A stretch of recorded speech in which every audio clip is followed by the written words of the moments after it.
Good evening. Hello, Dr. Edmund Mazza. Hello, Bob. It's great to have you on the program, and I'll introduce you by saying that you've been studying the question of the election of Pope Benedict for many years, and you have become one of the leading scholars in the world looking at what happened in February 2013 when Benedict XVI resigned the papacy. That's right. So thank you for coming on. It's a Oh, topic which we bring in front of people because we believe that we can look at every question and use our minds and to analyze. Um, and we have people watching us now from all around the world, from the United States, Canada, England, various countries in Europe. And we're, we're looking at our wonderful and yet very challenged Catholic Church in the face of a kind of very secularized world. And there's an image that I think sums up what we all felt. And I was actually present in Rome at the time. I'm going to put that image on the screen, Dr. Matza. Here we go. okay. There it is. That was the occasion. I was in Rome.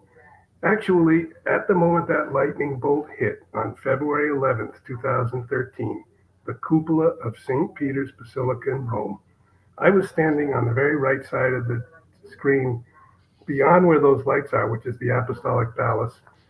And I was on a radio, not television interview program from the Piazza del Risorgimento. Was Right. actually Al Jazeera was interviewing me, saying, "What's going on? A pope has resigned for the first time in 600 years," and we felt somehow that we didn't know what was happening. We didn't understand. None of us were able to answer. So, what do you think about that moment?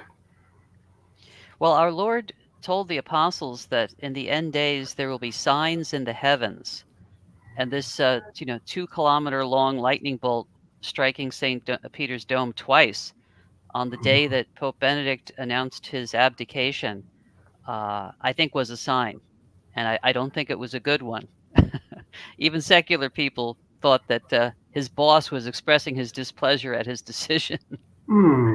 um, Uh, What well, I've tried I'm sorry. What I've tried to focus on is the fact that not only did Pope Benedict was he the first pope in, 600 years to resign, that would have been epoch enough, but he also introduced this concept, which is unprecedented, which is Pope Emeritus. right. My research has helped me to understand better what was he renouncing and what was he not renouncing. Okay. Doctor, you've written a book and you're in the process of writing a second volume. Could you introduce that to our audience? Sure, got that right here. What is Uh, the title? Can you tell us what the it says? It's the third secret of Fatima and the Synodal Church, and this is volume one, Pope Benedict's resignation. Okay. All right. And I should perhaps say there are a spectrum of theories about the resignation. Some have no problem at all. They say he was very old and tired. He had been just through the Valley Leaks experience. He had just made a trip and become extremely tired in the prior summer. And there are reports that already in June of 2012, the decision had been taken. And we can talk about some aspects of that. But then there's a kind of industry that's grown up in the past 10, 11 years. It's really 11 years exactly, 11 years in 2 weeks. We're in 2024. And February 11th, 2013 is 11 years ago. And we've had the papacy of Pope Francis. And for the first uh, 10 years, uh, Pope Benedict was still living. And so we had the unusual and sometimes mysterious co co-popes, both of them wearing white, both of them living in the Vatican, one of them in the gardens where he basically prayed and walked in the gardens and saw a few people, almost was never seen in public, and the other in the Doma Santa Marta, the guest house, which is over to the left of this basilica as you look at it on the left side. So those lights on the far right, which is where the Apostolic Palace is where Benedict lived, is where John Paul II lived, it's where John Paul I lived, it's where Paul VI lived, it's where Pius XII lived, and popes from the 1400s. And it's been vacant for 11 years. Yeah. One peculiarity that Francis, by deciding that he wanted to have people around and not be so protected and have a gatekeeper, and I myself have stayed in the Doma Santa Marta on a number of occasions. And I've gone to dinner there with the Pope on the other side of the room, and sometimes he goes up to the buffet and picks up a little salad. And I go and pick my salad up from the other side and say, "Good evening, Holy Father." So he's living like a Jesuit in a Jesuit guest house. And so this Vatican is in a phase that's completely unique for the past 600 years, at least regarding the residence of the popes.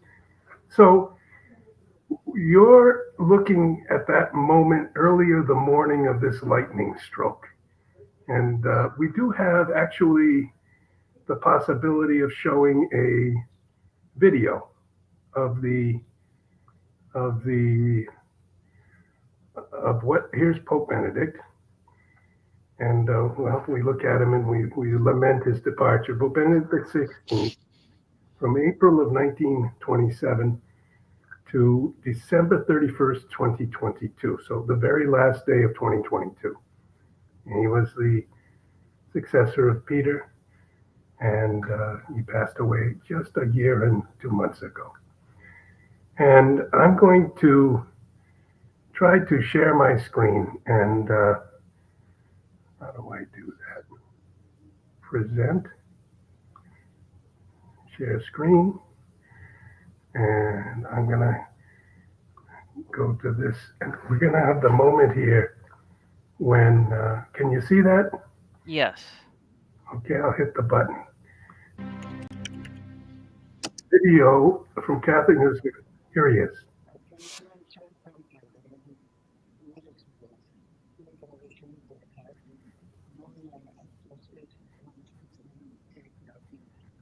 So he's speaking Latin.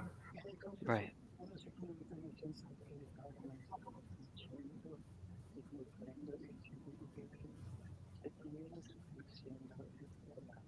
He's,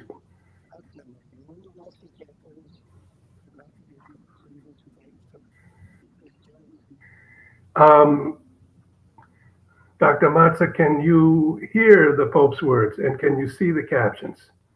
I can see the captions, and it sounds like a whisper, but I can see the captions. And okay, he's speaking to a group of cardinals. They were talking about some other matters having to do with beatifications and canonizations, and then suddenly he went into this speech. And yes, people were shocked. You can look at the expressions on their faces; they're shocked. Yeah. That's right behind him is Guido Marini, who's the master of ceremonies, Monsignor Marini.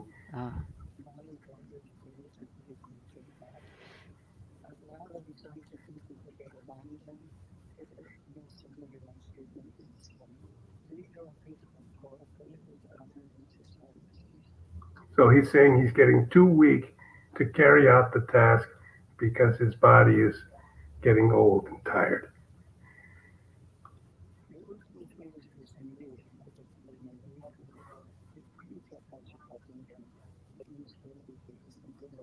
Okay, and that's where he says, my incapacity to adequately fulfill the ministerium, he says there. Well, actually, in the Latin, it's, well, I'll have to double check. That could be where he uses the word munus, and they translate it in English as ministry. Well, I think we can just go back. I think he says ministerium. Let's see.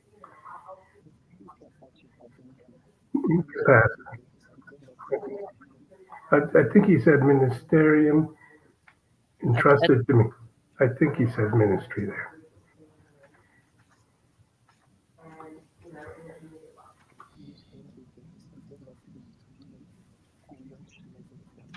I must I must acknowledge that I cannot adequately fulfill the ministry entrusted to me. I think that's Well, correct. the Vatican, this is from the Vatican or Catholic News Service, and they translate it as ministry, but really, I have in my book, I have an appendix Really? where I have his speech in Latin, and, Well, okay. I'm gonna yeah, bring that up in just a minute, and we'll sure, look at it. We've got it on the next screen as soon as we look at this historic moment, because this is the sure, actual moment when he resigned, and then you're going to see Cardinal Sodano will come to his feet and say, "Our hearts burned as we listened to your words."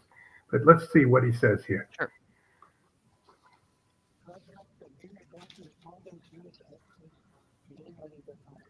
Plena libertate, with full freedom, he says there.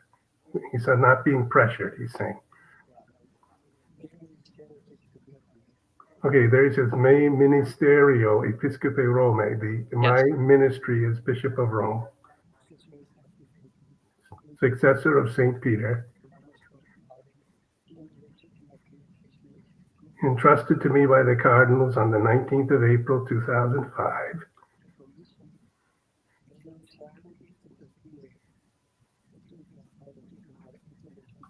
Okay, I announce that from the day of February 28th, 2013,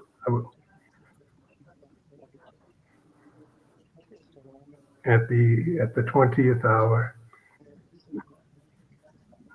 the See of Rome, the See of St. Peter, will be vacant, and a conclave to elect the new Supreme Pontiff will be convoked by who is competent for the task. Dearest brother,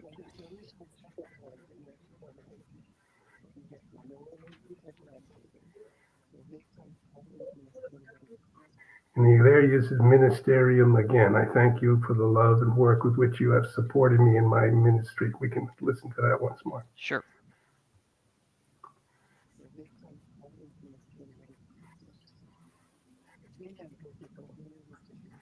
In veniam pete, I ask for your pardon or your grace for all my defects.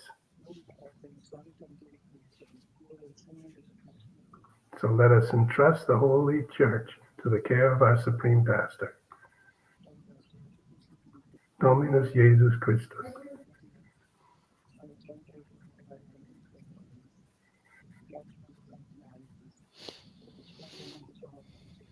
in electing a new Supreme Pontiff with the maternal assistance of Mary. Now he's going to say, with regard to myself,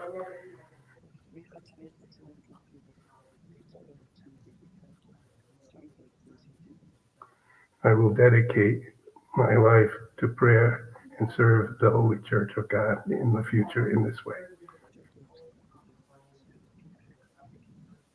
And that is the end. Wow. That's how he resigned. Now, Guido Marini gets up. He knows it's the end. So I think they are shocked, but I think somebody knows that this was going to happen. But some of the cardinals didn't know, though. They've told me that. Hmm.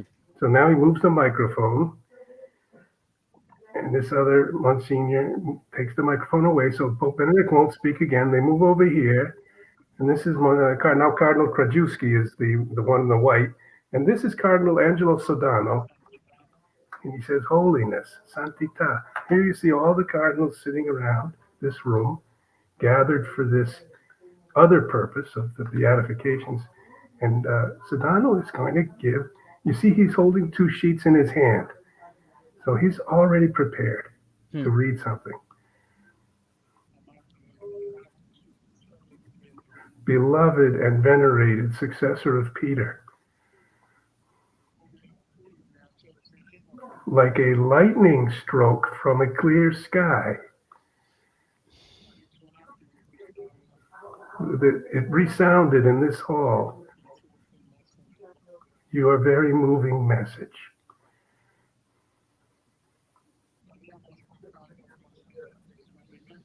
We listen to it with a sense of confusion,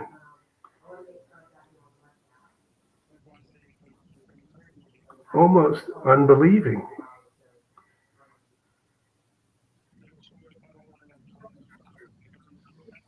In your words, we noticed your great affection, which you always had for the holy church of God,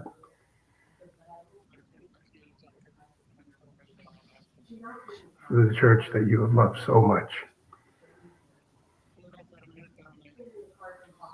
Now permit me to tell you, in the name of this gathering, apostolic gathering, the College of Cardinals,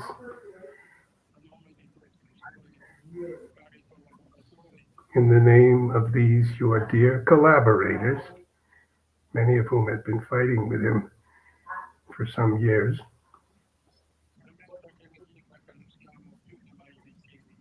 let us say that we are more than ever close to you,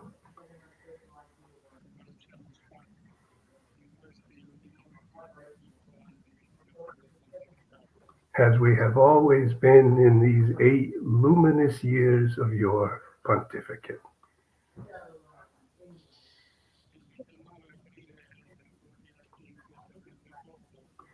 The 19th of April in 2005, if I record well.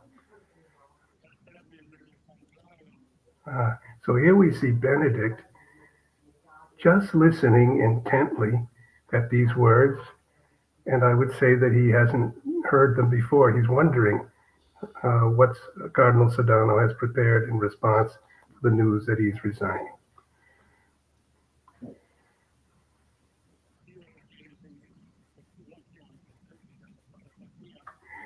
He said, on that day in April of 2005, it was I who asked you with a voice trembling whether you would accept the papacy, because Cardinal Sodano had been the Camerlengo at that conclave.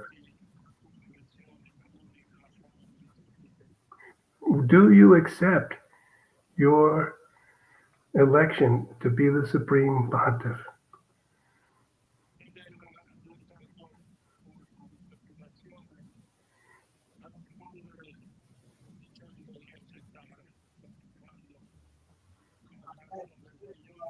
And that you, also with a bit of trepidation, responded with the grace of God, I accept. And with the maternal intercession of Mary, Mother of the Church.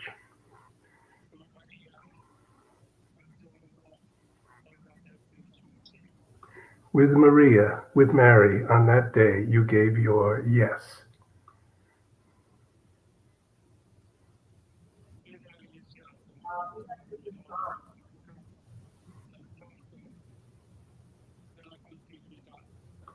And your pontificate began in the furrow of continuity,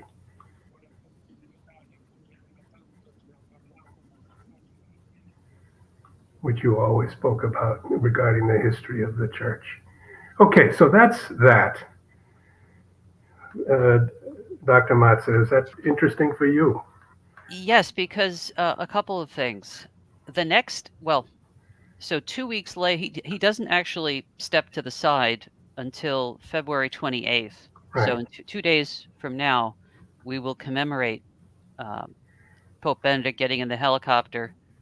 Um, but the day before, February 27th, he gave his final weekly general audience, in which he talks about his resignation. And the interesting thing that he says is that he says that what he accepted on April 19th, 2005 is not revoked by what he did or what he announced on February 11th and what he did on February 28th. What Yeah, was he going to do the next day?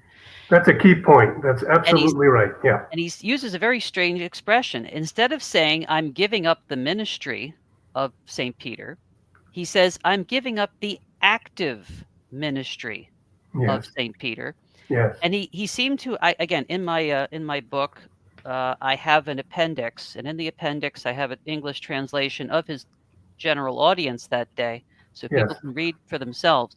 But he says, "I still remain, in a certain sense, within the walls of Saint Peter." And Yes. actually, literally, that's what he did because he never Yes. left, as you pointed out.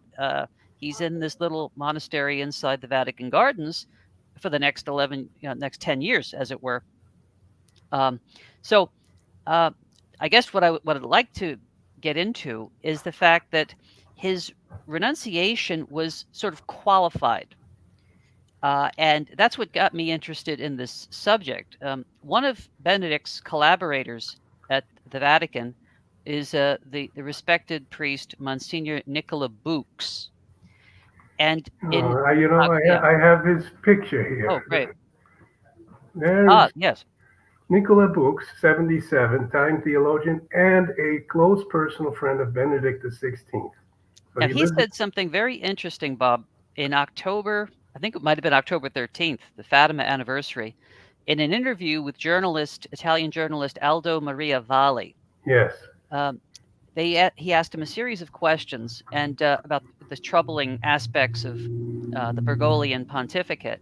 Hmm. And Book says something very interesting. He says, "I don't think we should be looking at questions of material heresy or formal heresy regarding the person in the chair. I think we should be looking at the resignation of Benedict, and we need a study of Benedict's resignation to figure out, was it valid? Was it invalid? Was it halfway? Was it qualified? Was it full?" Because, as you pointed out at the start of our show, for 10 years, we had two popes, so to speak, in the Vatican, even if one was reigning and one was emeritus. But Hmm. this was an unprecedented situation in the 2,000 years of Catholic history. Even HBO did a movie called The Two Popes. Right. Uh, so it was thanks to Monsignor Bouks that I decided to start my research into this. Um, Okay. Now, I must say there's a couple of directions we could go here. You are perhaps one of the handful of leading American scholars on this point. There's two men in Italy who are promoting what we might call conspiracy theories, and we must say that a conspiracy theory could be a true theory. In other words, there are times when people get together and try to organize themselves to bring about some event or some decision. the Bolsheviks in 1917, yeah. Yeah, there are such things. So you shouldn't just cast aside something that seems to be trying to explain the real cause that no one has fully understood. But we can at least examine it and say, well, these things are true, these things are false. And these two men are Andrea Cianci, who argues that there was a mistake in this resignation and that he didn't fully resign. And he made that argument. He's published a book, and it's called The Ratzinger Code. So there's and John Chi is well known in Italy, and people dismiss his idea. They say that's not true. It can't be possible. But he's spent years now arguing this, and he goes back through the events of February 2013. He looks at that speech that we just looked at, and he takes it apart, and we'll be able to do that in just a moment. But Nicola Bux, and then there's another man named Antonio Socci, and I know Antonio, and a Catholic, uh, sometimes um, takes risky positions, but also a man of courage. So no one has purchased him or bought him, or he hasn't sold out. Right. He's got a thing called a book called Is Benedict Pope? When Benedict was still alive, he wrote that about 4 or 5 years ago. So this seems, on the face of it, to be something that you shouldn't even touch as a Catholic because you have a loyalty to the Pope and to the successor of Peter. We are obedient to the Pope. But these men, nevertheless, are looking at an event once in 600 years with a lightning bolt on the dome, saying, did something happen here that was so unique that it would call into question the traditional loyalty and absolute obedience that would be requested of all Catholics? And these various figures, and when you're part of this group, are saying, well, there is something here that we need to study. But I have an idea that we can get kind of a third way on this, which I'll be proposing later on in the broadcast, because I do think to look at this as something not at all strange is silly. It is strange. But to look at it as a conspiracy that overturns our entire understanding of the unity of the church, I think would be a mistake as well. But we need to get the facts at least out on the table. Sure. So here's Books. The fact that he raises this question again openly at a conference just 3-4 months ago in October is interesting, because he's a figure in the church. He is certainly a conservative figure, but he's well respected. He's been a consultant to various Vatican congregations over the years, and he certainly was close to Pope Benedict.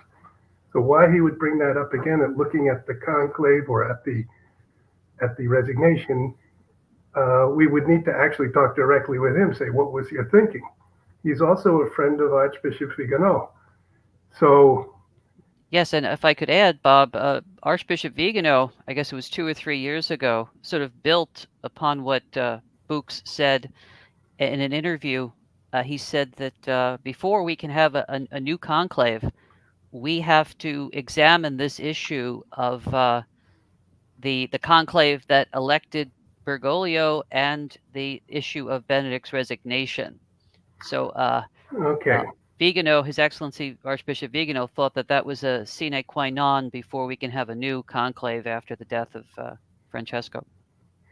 All right. And then we have also Peter Seewald, 69. He's a German Catholic writer, and he's with Pope Benedict here. He did interviews with Joseph Ratzinger in the 1990s, and then just before he became Pope. Many did not think he would become Pope, that he would go back to Germany and retire. So in those years, their relationship was on a different level. But once he became Pope, he did 2 more interview books with Peter Seewald. And then Peter Seewald, just a month or 2 ago, gave an interview where he said that, that Benedict's heart was broken, and that the relationship between Benedict and Francis, Benedict had promised absolute obedience to his successor. But as the years went by, he felt his successor was in some ways dismantling right in front of him the things that were deeply important to him. And he kept his silence, but he said a couple of things. And certainly he said some things to Peter Seewald, which Peter Yes, Seewald. could you possibly put the quote I sent from the Seewald interview? Is that accessible? Let's see if I got that here.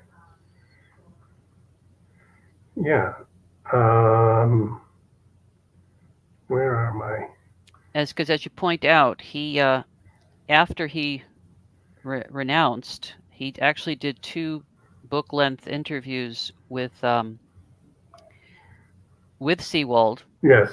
And I believe the first one was published, or at least the English translation was published in 2017. It was called Last Testament in His Own Words. Yes. And if we can't call it up on the screen, that's okay. I can just read what Benedict. Benedict's. I have all the photos, and I don't have that text, but I no do problem. Yeah. But this is the other thing. So firstly, I was influenced by Monsignor Nicola Books saying that this is something that we need to study more accurately, the question concerning the juridical validity of Benedict's resignation. But then I came across this quote from Seewald. So Seewald puts the question directly to Benedict. Listen to this. He says, is a slowdown in the ability to perform reason enough to climb down from the chair of Peter. Now, Bob, wouldn't you say that the answer to that is self-evident? I mean, that's basically what Benedict said in his Declaratio, which we just watched the video, right? Hmm. That his strengths are not what they used to be, and he's going to vacate the chair, right? In fact, he says there's going to be a conclave to elect a successor. So his answer to Seawold ought to be, yes, that's reason enough to climb down from the chair of Peter. But in fact, that's not what he tells Seawold. Let me read to you what he says. This is Benedict speaking. One can, of course, make that accusation. Bob, did you hear an accusation? Uh, I, A I, suggestion. so he took this question, right? Is a slowdown in the ability to perform Well, reason enough to climb down from the chair of Peter? yeah, And he says, partly, yeah.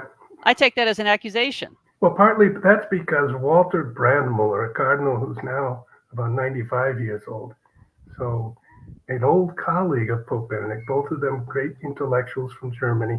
Brandmuller is still living in the Vatican in Rome, and he's the head of the pontifical, or the head emeritus of the Pontifical Society of Historians, or the Society for Church History.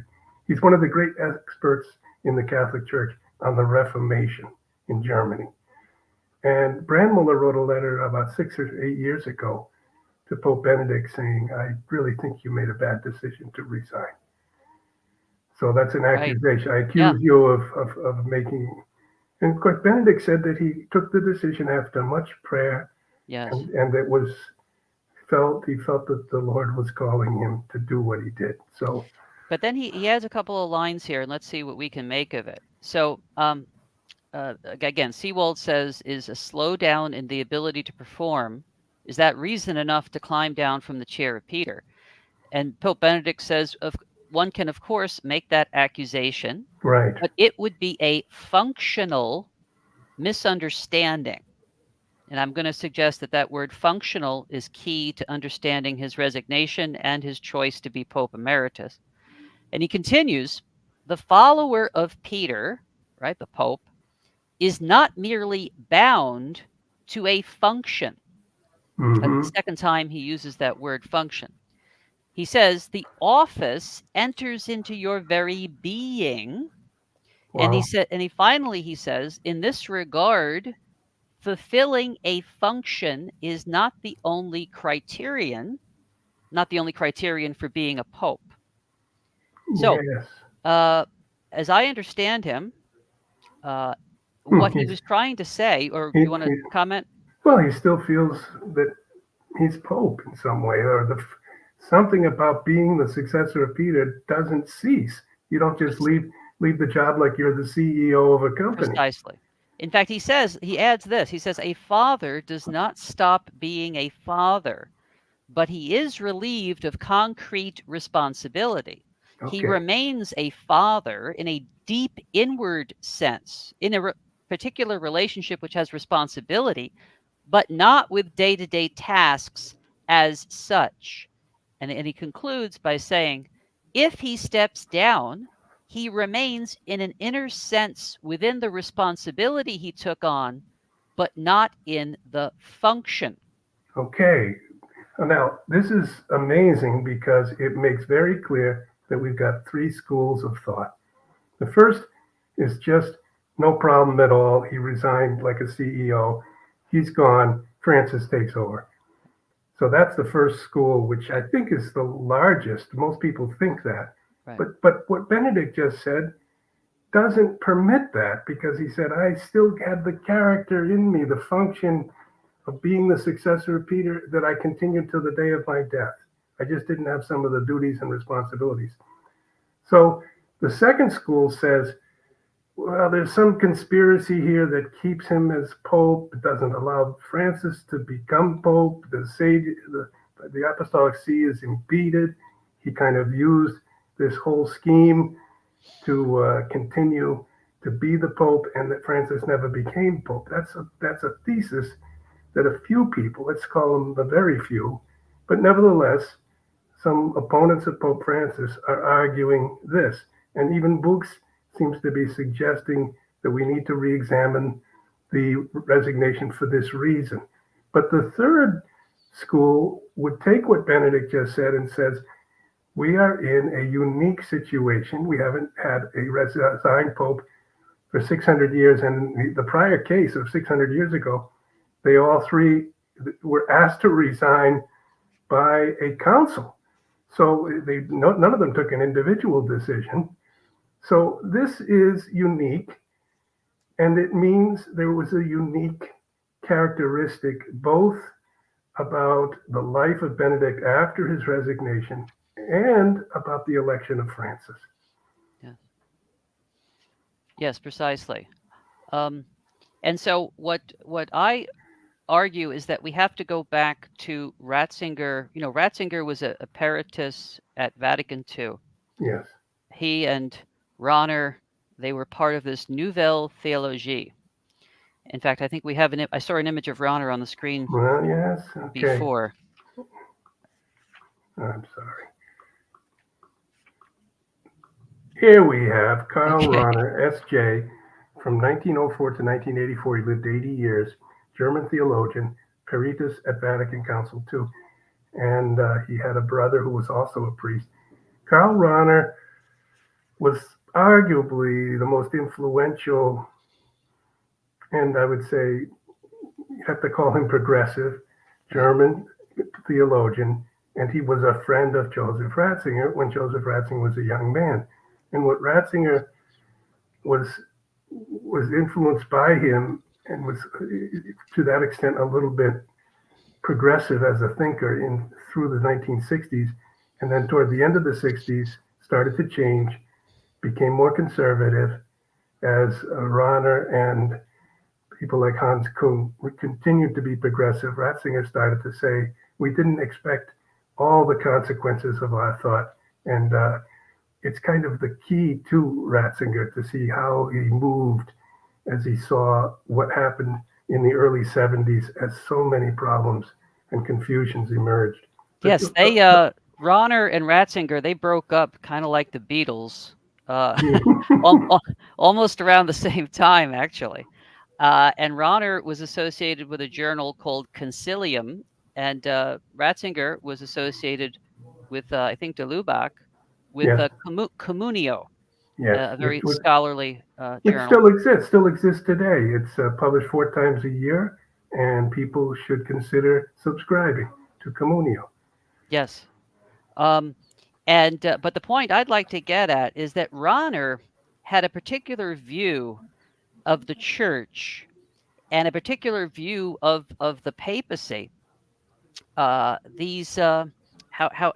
can I summarize this in a way that's not going to be over technical for the average person that's watching this? Let's put it this way. After the council, the theologians in the church took a different view of the papacy than the canonists did. Okay? In other words, for centuries, the papacy was understood as an office with supreme legal powers over the rest of the Catholic body. And yet, for all that supremacy, the office could be relinquished and taken up by another, even though it's been 600 years since that last happened. But some of the most prominent theologians associated with Vatican II have argued that since the Pope is, after all, the Bishop of Rome, his office is not merely juridical, but is in some sense sacramental. And sacramental power in Catholic theology enters into your very being, as Benedict said, and therefore it cannot be rescinded. And this was the view of Rahner. Rahner thought that the papacy is somehow the highest degree of the sacrament of ordination, Okay. if you will. Now, there's a problem with that. It would mean that you could give up the function, the day-to-day tasks, but in your ontological being, you'd still be Pope in some sense. Does that make sense? Yes, it does. It's very interesting. But the problem is this post-Vatican II or view of the Nouvelle theologians it's at odds with the canonical approach to the papacy, which Hmm. says that it's an office. Once you give it up, somebody else occupies it, and you're back to square one. You're no longer pope in any sense. You see. And here's the rub. Here is where I differ from Cianci. I argue, and I'm just following what other people have also come to the conclusion. I've argued that Benedict made what we would call in canon law a substantial error, an error of substance concerning the very act that he was trying to do. Um, Let me read you a quote, if you don't mind. I'll make it brief here. Canon 126 of the Church's Code of Law says, quote, an act placed out of ignorance or out of error concerning something which constitutes its substance is invalid.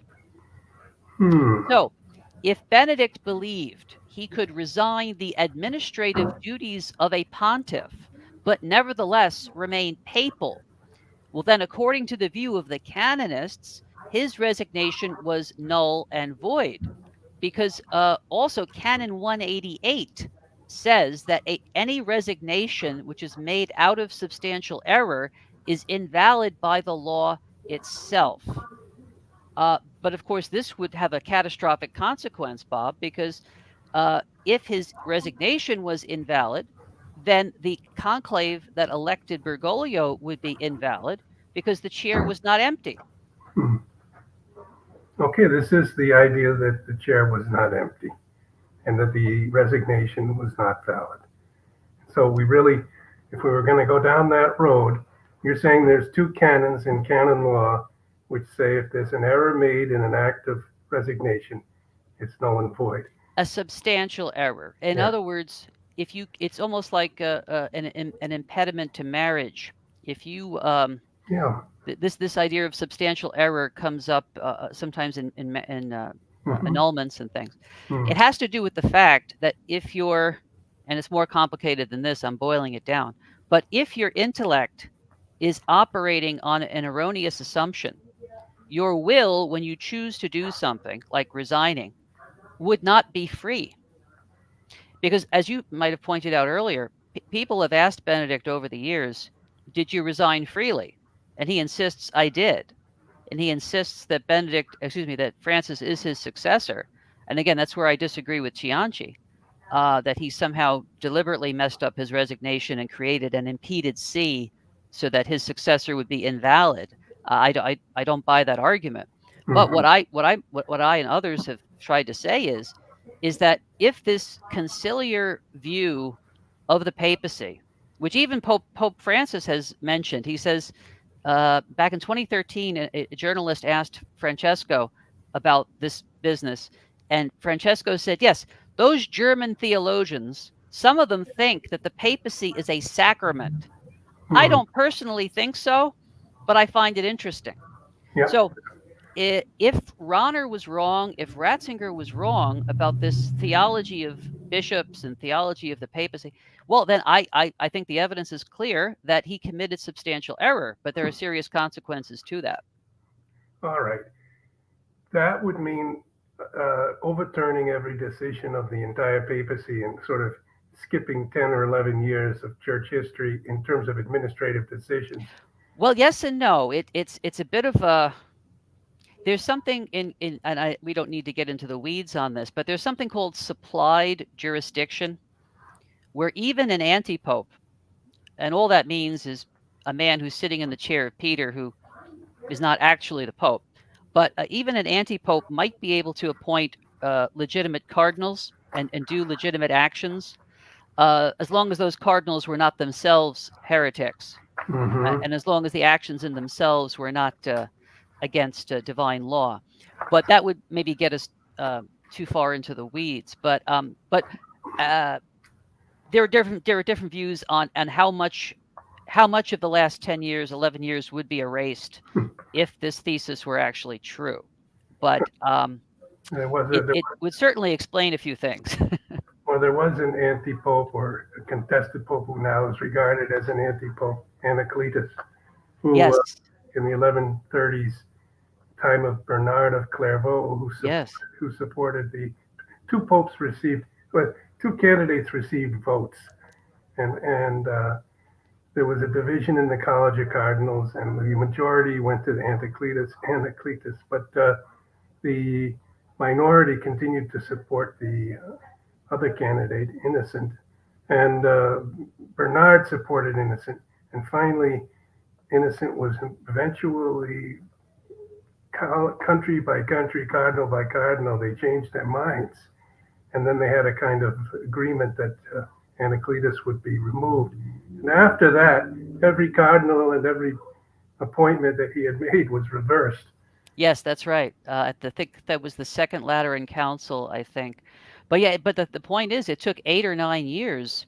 So for 8 or 9 years, you had a man sitting on the chair of Peter, who, ever since Saint Bernard of Clairvaux till today, is considered an anti-pope, Yeah. because the Lateran Council, as you point out, said all of his appointments were not valid, or I guess they decided not to grandfather them in. In Well, later centuries, when they had the Great Western Schism, I believe they did grandfather in some of the cardinals that were appointed by at that time there was two anti-popes and a pope in the late 1300s and 1400s. exactly. That was, These things can get sticky. yeah, yeah. But I would like to share my screen now. And if you can see this, do you see this is, do you see something now, Pope Benedict with Cardinal Martini, Yes. La Stampa? And this is an article from the summer of 2015. Martini, Benedict XVI's resignation and the 2005 conclave.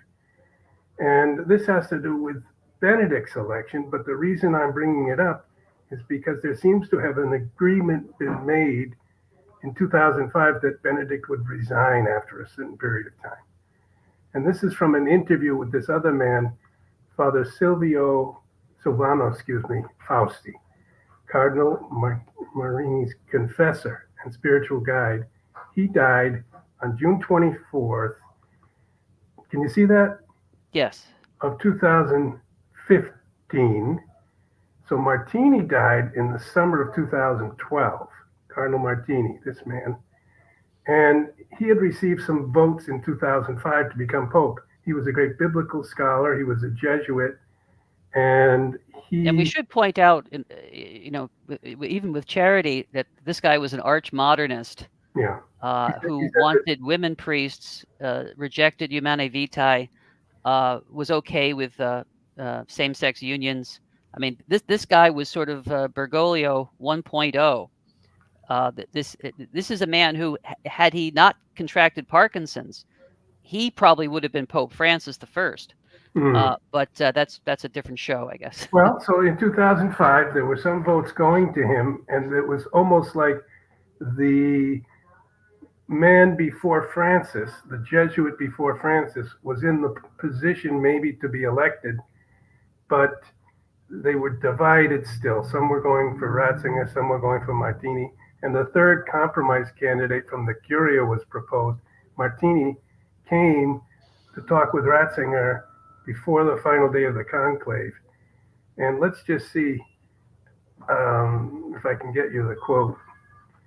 Yes, this is a great article from La Stampa, and I believe this was one of the sources that Julia Maloney used in her book on the St. Gallen Mafia, where she too quotes this quote here about sort of a gentleman's agreement between Martini and Benedict, that if he became Pope, if it didn't work out, he was going to resign.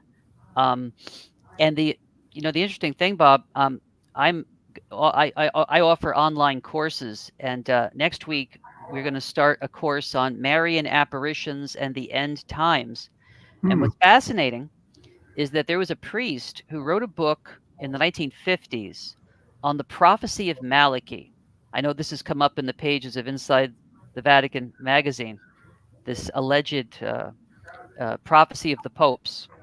And this actually comes up in the Seewald interview with Benedict. Peter Seewald asks Benedict, did you know that according to the prophecy of Malachi, you're the last pope, or at least the last pope of this era? And Benedict says, "Yeah, I'm aware of that."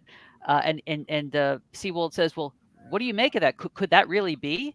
And Benedict says, "Yeah, sure, anything can be." Although Benedict thinks it wasn't actually Saint Malachy who's the author of these prophecies, but perhaps Saint Philip Neri or someone within his circle. But to get back to my point, in the 1950s, I'll have to find the name of the book. This priest wrote a book in French. It's called The Prophecy of the Popes. And basically he games out Saint Malachy's prophecies as if they were true. Each little prophecy is a vignette of who the Pope is going to be, right? And anyway, guess when the papacy ends according to the prophecy of Malachi, according to this priest. Hmm. 2012. Hmm. And as you point out, it's in 2012 between June and September Yeah. that Benedict decides that he's going to call it quits, right? And he's going to step down. And as we were talking before we went on the air, you mentioned that it's when Martini dies, late August, early September of 2012, that in fact that decision gets more concretized, correct? Yes. I can explain. I, the, we have two things here. First is 2005, where Martini and Benedict made an agreement the night before Benedict was elected. And the agreement was that he would try for a few years. And then, if he didn't succeed in reforming the Curia and changing the Vatican to this more pure spiritual church, that Martini was a progressive, hoped would come, that he would resign. So that was the 2005 agreement. Then in 2012, Martini's already very sick. He's going to be dying at the end of August. And it was in Milan. Ratzinger came from Rome, Pope Benedict, in 2012, on the 2nd of June, 2012. Ratzinger came. He's not yet announced in any way that he's going to resign. But he came to Milan, met with Martini on the occasion of the World Meeting of Families. The World Meeting of Families. So all the young people are around, the parents and children. The Jesuit cardinal, who was seriously ill with Parkinson's, he died 3 months later, met Ratzinger in the Archbishop's residence in the early afternoon. And this is from Father Silvano Fausti, his confessor and guide, who evidently was present. He was nearby, a few steps or 3 steps away. During that meeting, according to Fausti's version of events, Martini told Benedict XVI that the time had come for him to resign because the Roman Curia seemed irreformable. It's right now, one cannot do anything here.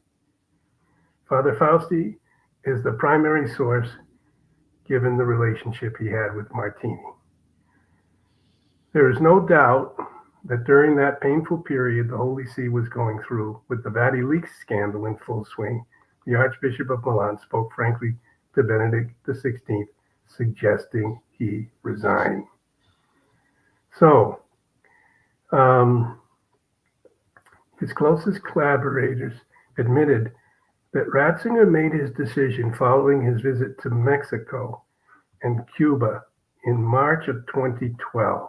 The Pope was completely burnt out after this intercontinental voyage and had realized he was not going to be able to go ahead with the already scheduled visit to Brazil for World Youth Day in July 2013. That's the trip that Francis made, the first great. Yes.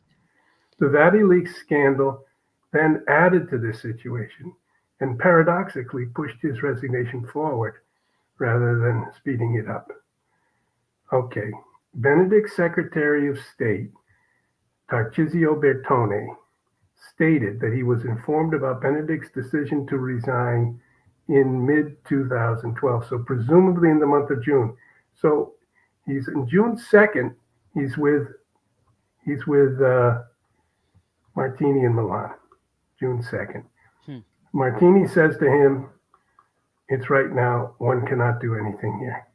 because the Roman Curia seemed irreformable, Vatican leak scandal, Benedict's getting old and tired, and so. Well, Bob, this raises an issue. You mentioned Antonio Sochi a little earlier. Hmm, Um, Sochi discusses, and not only Sochi, but there's another Gambian, another author yes, that that argue that argue that Benedict was the catechon that Saint Paul refers to in Second Thessalonians, or okay. the papacy, or the man and the office together are the catechon that Saint Paul said was restraining. It means to hold back in Greek, to hold back the forces of Antichrist.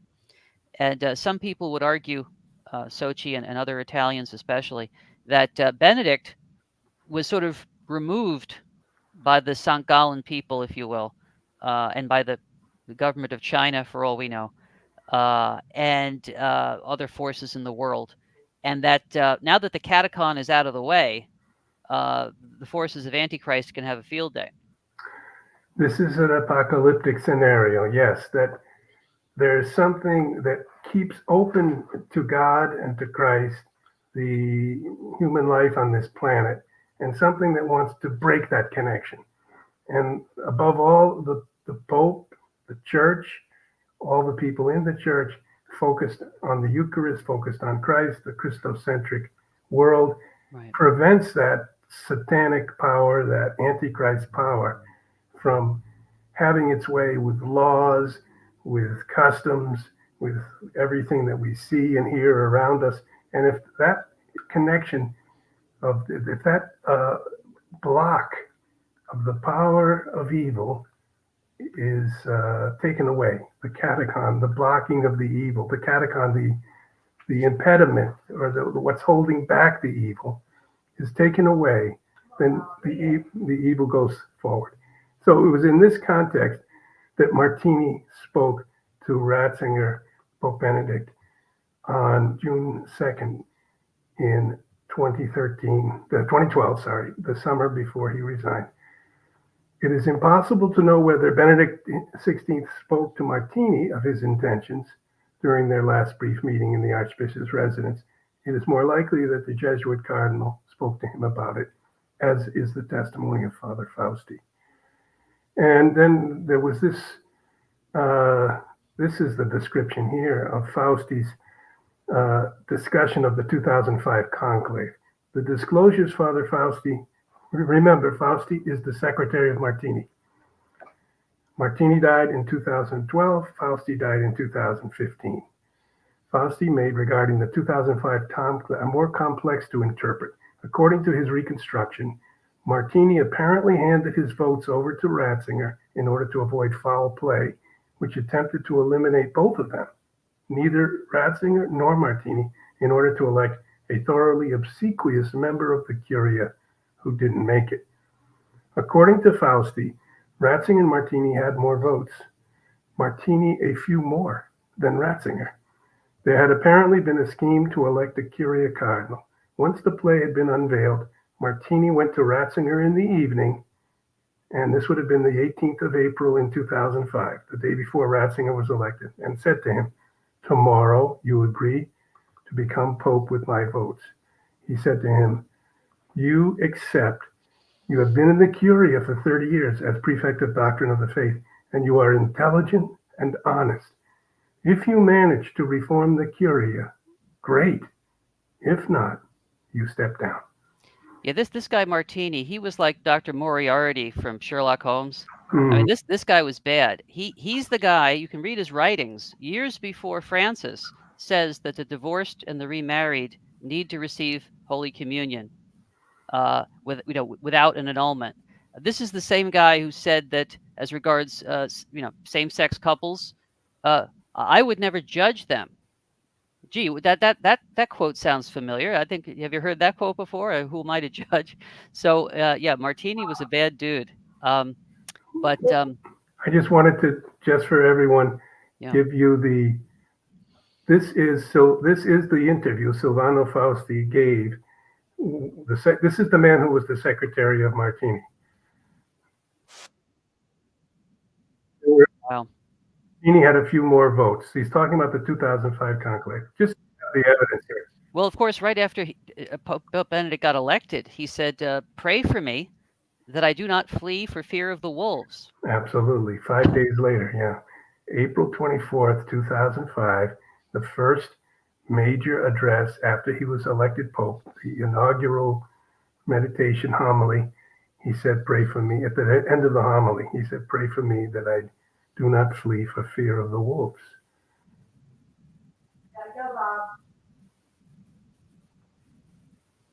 I see a question on the screen. Yeah. So I just wanted to show you that this is the Ah, interview which tells that story that we just told. Okay. awesome. Now, I wanted to look at this. This is the resignation again. What did it really say in Latin? Can you see that? Oh, no, not yet. Oh, you're not sharing? Okay. Something's coming up. I see the La Stampa article. Okay.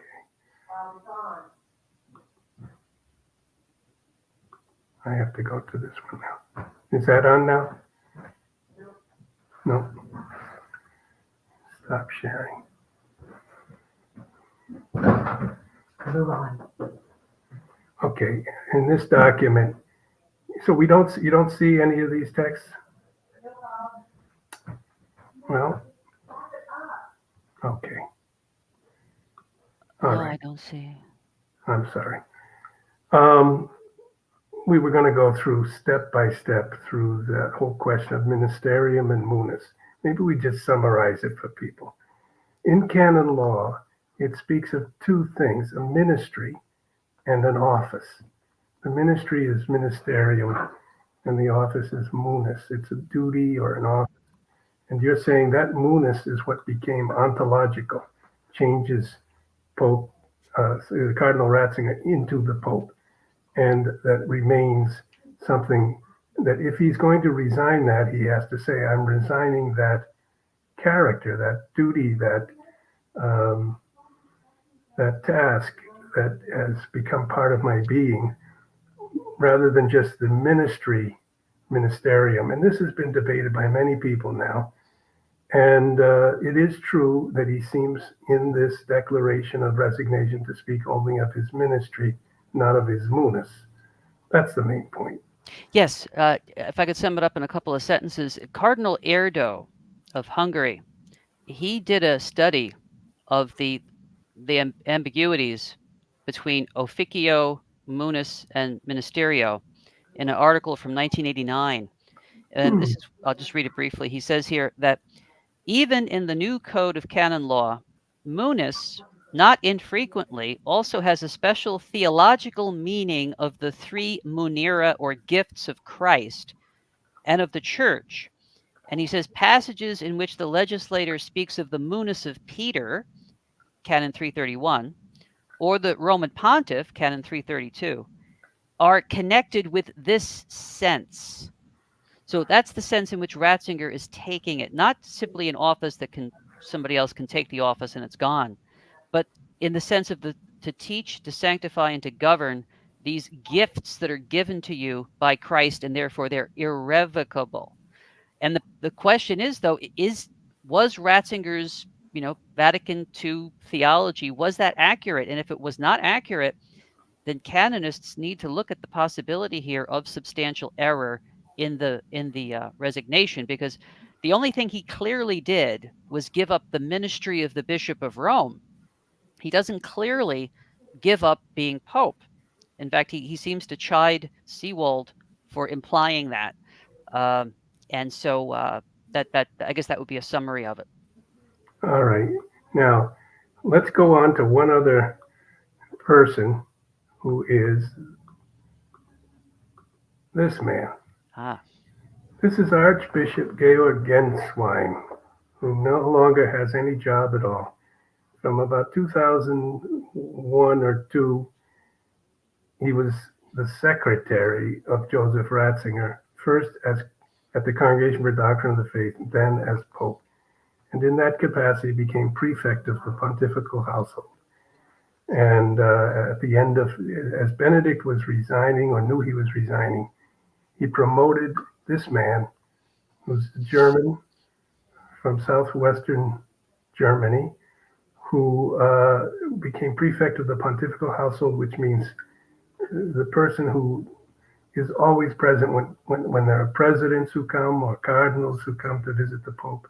He has his entire book and he keeps kind of tabs and protects him and informs him this is who this is. This meeting will go 15 minutes, etc. He's the key gatekeeper for the Pope. And he remained in the office of prefect of the pontifical household even while Benedict was resigned. So he served Pope Francis. And then the tensions sort of increased with the years. But the key thing is that this Archbishop Genswein developed a theory, a kind of theological theory about the nature of Benedict's papacy. And there was the Petrine office that Francis had taken over, and the Johannine aspect of the papacy that Benedict was living in his prayer Right. in the gardens. Can you comment on that? Yes, Archbishop Genswein gave a very controversial address at the Gregorianum, the Pontifical University in Rome, at the end of May in 2016. And I'll just again in my book, I have the appendix, and in the appendix I've got the whole speech translated into Okay, English. and the name of the book again? The Third Secret of Fatima and the Synodal Church. Okay, we're going to have to, before we end, we're going to have to come to that third secret of Fatima. Oh, sure. So here's a couple of quotes from Genswein that are just make you scratch your head. Before and after his resignation, Benedict understood and understands his task as a participation in the Petrine Munus. Okay. In the Petrine ministry. This is really Georg's attempt to answer our question that we've been asking for an hour. He does speak of a resignation, so... Listen to what he says. He says, he has left the papal throne, and yet, with the step made on February 11th, he has not abandoned the office of Peter, something that would have been entirely impossible for him after his irrevocable acceptance of the office in April 2005. Mhm. Wow. Wow. Now, the problem with this is Canon 332 says that if the Roman pontiff decides he wants to resign his munus, he just has to do it freely, and he doesn't have to answer to anybody. I mean, he has to make a public announcement, but he doesn't have to. It's not like he has a boss that he has to submit it to, because he's the supreme pontiff, right? There's nobody above him. Anyway, Exactly, but the point is, Canon 332 says if he decides to renounce his office, his munus, and here's Genswein saying he has not abandoned the office. What kind of a resignation is that? Okay, what we have here is a third possibility of interpretation which remains mysterious. It's not that he didn't resign. He did resign. And it's not that he remained pope because there was another pope elected canonically. But it is that he did remain pope in some way. And therefore, we're in a unique phase in church history, and that in some way ended with his death, but nevertheless, the 10 years and 2 months of sort of cohabitation were unique in church history because it wasn't a pope and an anti-pope, but it was two popes, one resigned but still carrying out an aspect of his office, praying. So somehow we haven't fully understood what we just lived through. Is that correct? Well, yeah. Genswein is trying to say, he uses a very strange expression. He says that he not only did he give this strange address at the Greg in May of 2016, but a month later, in June of 2016, he talked to author Paul Batta. I've seen him in the pages of Inside the Vatican magazine. He's a good friend of mine. And he said some very strange things to Batta. He says, for example, when Batta interviewed him, he says that this is what Ganswein says to Bada. Now, meaning at the time 2016, now we have had for 3 years 2 popes, and I have the impression that the reality that I perceive is covered by what I have said. But can you square that with Catholic theology? And if we can't square that with Catholic theology, we have to call into question the validity. These are my words. We have to call into question the validity of Pope Benedict's resignation, as it were. Well, Dr. Mazza, you are actually on a point of great suffering, but also maybe of great fruitfulness as you discuss this. We have to pray. I think we have to pray. Well, where are you going to take your research, and what do we have to pray for? We have to pray that the cardinals will do something along these lines, because I'll share with you a brief vignette from St. Catherine of Siena. Did you know that in the fall of 1378, the entire College of Cardinals accepted Pope Clement VII as Pope, even though Pope Urban VI was still alive? And only St. Catherine of Siena was apparently upset about this and wrote a letter to the Italian cardinals. And now people will tell you, even influential people in the church will tell you, that of course Francis is the Pope. Why? Because all the cardinals and all the bishops have accepted him as Pope. Therefore, it's a dogmatic fact that he's Pope. You can't question it by talking about the validity or invalidity of Ratzinger's resignation. And my answer to them is, if the College of Cardinals accepting you as Pope without question makes you Pope, then that should have made anti-Pope Clement VII a legitimate Pope, because he was accepted by the entire College of Cardinals, even though Urban VI had not resigned. Urban VI was still alive, you see?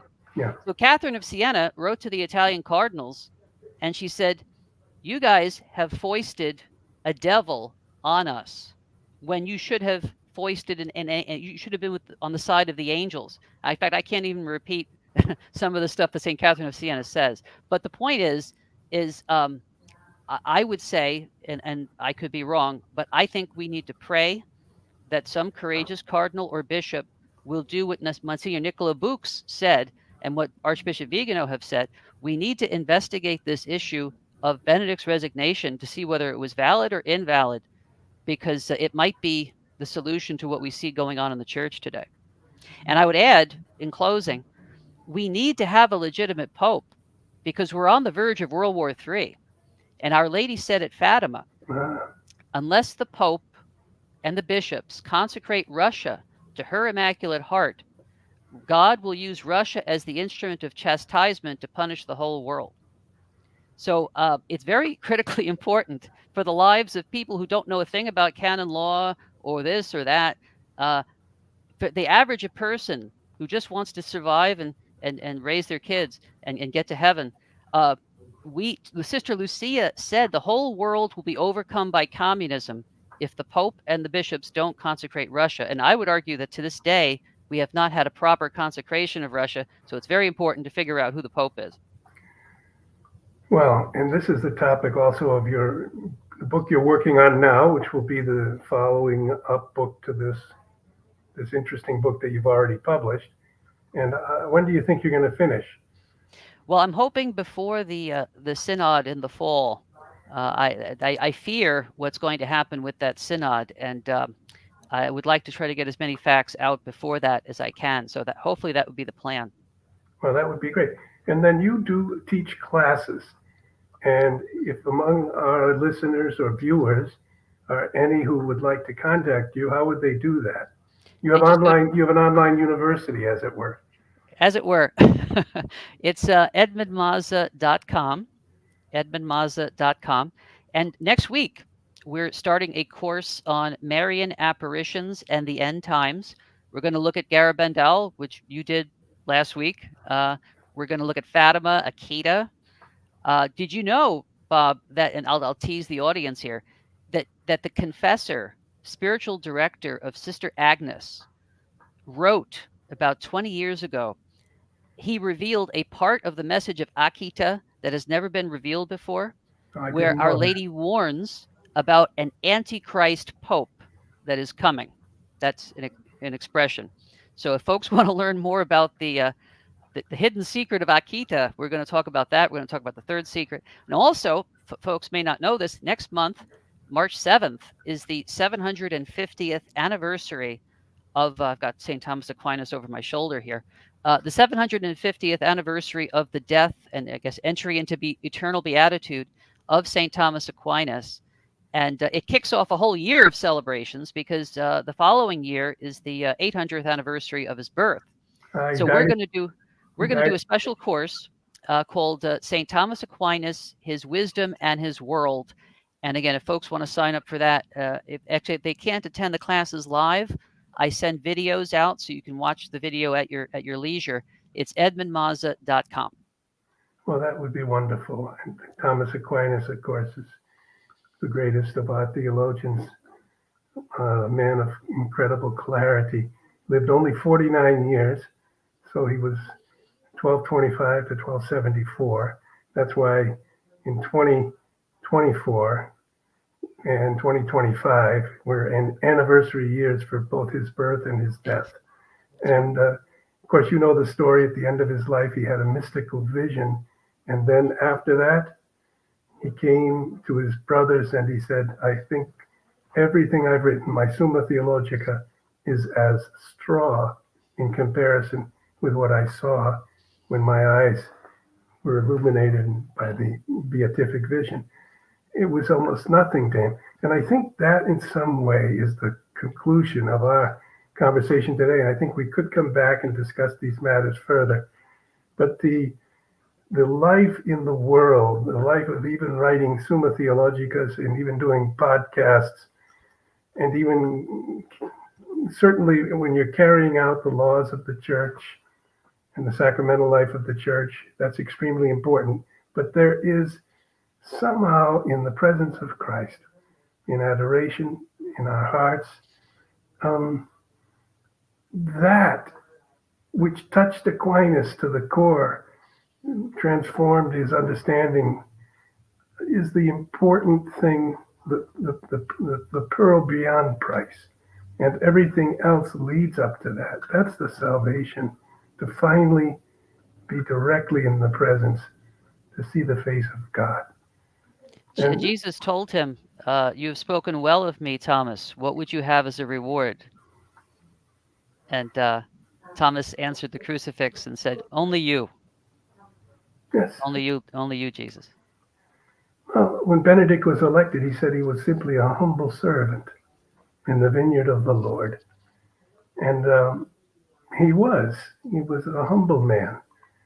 And everything that the cardinals and the bishops and the popes do is intended to lead people toward him. Amen. And thank you for what you are doing. And I hope some people contact you at edmundmazza.com to join your online university. Thank you. Well, thanks very much. And a lot of questions still, but I think we're getting a picture of the landscape here that maybe we didn't have before. Thank you. Thank you, Doctor.